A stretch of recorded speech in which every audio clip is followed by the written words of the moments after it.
Hi, welcome to the Gamesplainer. I'm Jeff the Gamesplainer, and today I'm gamesplaining Tiny Epic Defenders. In the game of Tiny Epic Defenders, we are working together. Our little meeples are representative of our characters, which are here. Each character has 4 health to start with.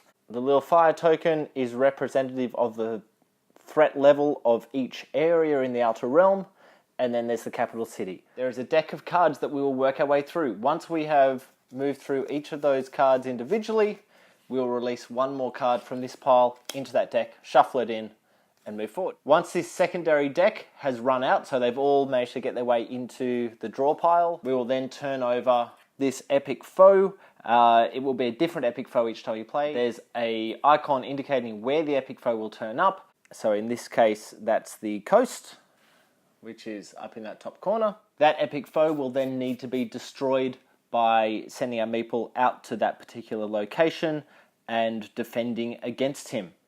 We defend against epic foes in the same way that we defend against every other attack that comes in.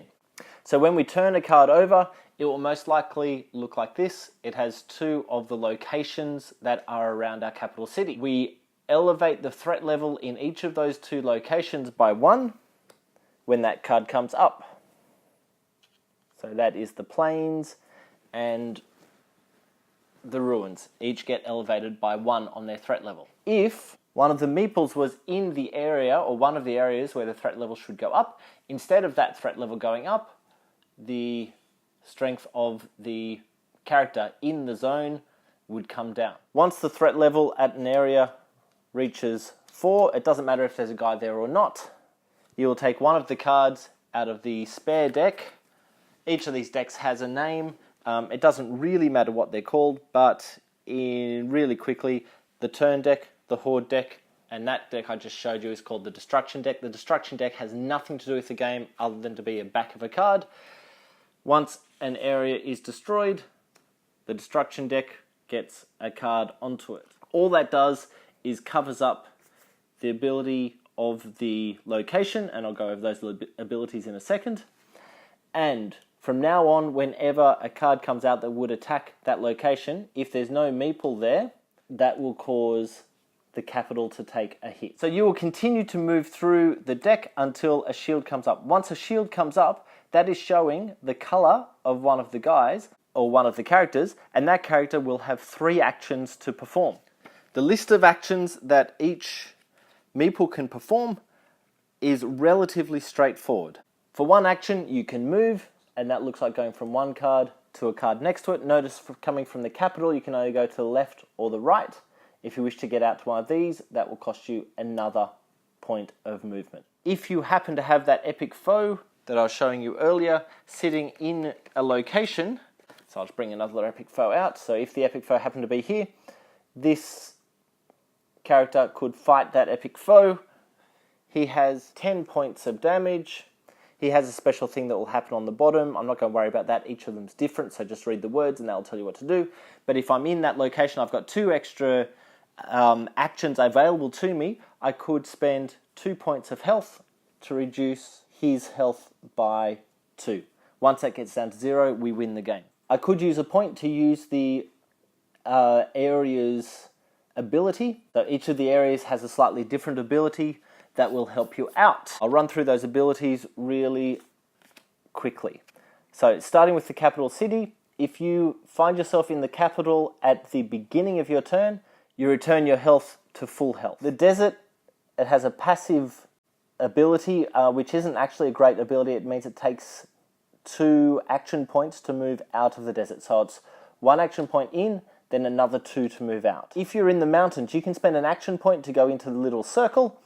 And what happens if you're in the circle and one of these cards comes up that attacks the mountains? So, for example, pretend that one attacks the mountains. Instead of taking a hit of damage on your character card, you would just step out of the circle. It's like you've been in hiding to defend the spot. If you're in the plains, once again, this is a passive action. That allows you to defend against the 2 areas that are next to you as well as in the plains. So if I turn over a card that attacks the plains and maybe the forest, blue could take 2 hits to defend against both of them. If I'm in the forest and the threat level is at 0, I'm allowed to spend 2 of my action points to reduce the capital's threat level by 1. This is the only way to reduce the capital's threat level. If the threat level at the capital gets to that marker there, which is 6 or the one after 5, then the game is lost. If I'm standing in the ruins, I can spend 1 of my action points to transfer 1 threat level from another area onto the ruins, and then I would use action points to heal the ruin, which I'll explain in a second. If I am on the coast, I can spend an action point to move to any other locations, basically jump to a location. So since I talked about healing the areas, what I'm able to do if I'm in an area, I can spend 1 of my 3 action points to heal 1 point of threat. So if I'm in the coast, I can spend 1 action point to bring that down to 0. I could use all 3 action points to do the same thing. So if I'm in the ruins and they've got 3 action points, bring all 3 of them down to 0 as well. The next thing I'm able to do is I can use an action point to use the hero's ability. I'm not going to go into that at the moment because each hero has a different ability. All you need to do is read the words on the cards. Some of them will allow them to move further. Some abilities might allow them to heal other players or defend in other areas. And the other element you're able to do with a action point is to use one of the artifact cards, which once again they have an action on the bottom of each of the artifact cards, and each of them is different. The way you will receive artifact cards is by defending against one of these guys. They are called a dire enemy. So this one would appear in the desert.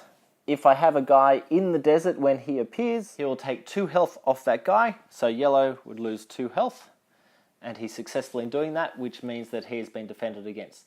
If he is not defended against, there's a larger thing that will happen, and once again that's written on the bottom of each of the dire cards, so you can read them for yourself and do what they say. Now, because yellow actually defended against him, yellow would get an artifact card. The artifact cards are single use, and he'll need to choose the right time to actually use that card, and that will take 1 action, as I was just describing. If you run out of health, so your health is at 0, you can continue to move around each of the zones and use the action points, and that's absolutely fine. But you won't be able to defend against an enemy that appears in the zone that you're standing in, not until you put your health back up to full, which you do by heading back to the capital as described earlier, and at the beginning of your next turn you'll be back to full health. The other card that will come through the deck is this one. This one means that every character, every player at the table has 3 actions to share between them. So they'll need to communicate to decide which player needs to use which of the actions, or in what order those actions need to be played. If one of the zones has been destroyed, you actually have 4 actions to share across the table. And that is Tiny Epic Defenders.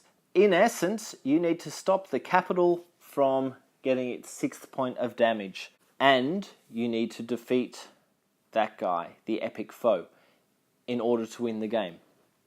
If you do not defeat the epic foe before the capital's luck runs out, then you lose. I hope this helps you get Tiny Epic Defenders to the table. I hope that you get many hours of playing out of it. If you have any comments or suggestions, please write them below. If you have any games that you wish to be Gamesplaned, please shoot me an email at thegamesplainer@gmail.com. Follow me on Instagram and Twitter at thegamesplainer to keep up to date with the games that I'm playing. Subscribe to my videos to keep up to date with the games that I'm gamesplaining. And until next time, enjoy gaming.